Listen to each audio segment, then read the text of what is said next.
मला झालेला आजार हा अर्धांगवायू नसून बेल्स पाल्सी आहे, असं धनंजय मुंडेंनी म्हटलंय.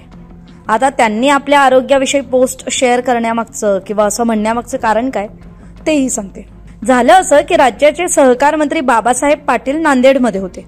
माध्यमांशी बोलताना त्यांना धनंजय मुंडेंविषयी विचारणा करण्यात आली. यावेळी ते काय म्हणाले तुम्हीच ऐका.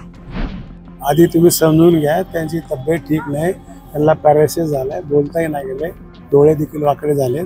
आपण दुसरंच बघतो.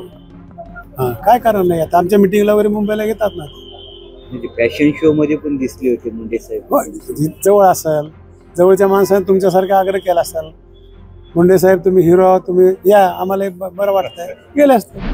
तरी आता बाबासाहेब पाटलांच्या याच वक्तव्यावर धनंजय मुंडेंनी फेसबुक पोस्टद्वारे स्पष्टीकरण दिलंय.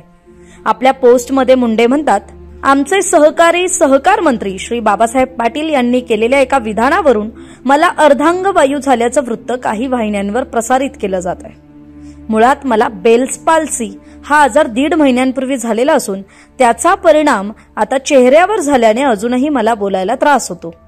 श्री बाबासाहेब पाटील यांची आणि माझी 2 दिवसांपूर्वी एका बैठकीत भेट झाली होती.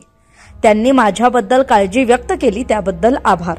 मात्र मला झालेला आजार हा अर्धांगवायू नसून बेल्स पाल्सी आहे व त्याचा व इतर काही वैद्यकीय बाबींचा त्रास अजूनही होत असून बोलायला त्रास आहे. मात्र नव्याने मला कोणताही आजार झालेला नाही, असं धनंजय मुंडेंनी आपल्या फेसबुक पोस्टमध्ये म्हटलंय. महाराष्ट्रातील सर्व बातम्यांचे विश्वासार्ह व्यासपीठ. सकाळच्या सर्व सोशल मीडिया प्लॅटफॉर्मला लाईक, फॉलो आणि सबस्क्राईब करा. तसंच सर्व नोटिफिकेशनसाठी बेल आयकॉन प्रेस करायला विसरू नका.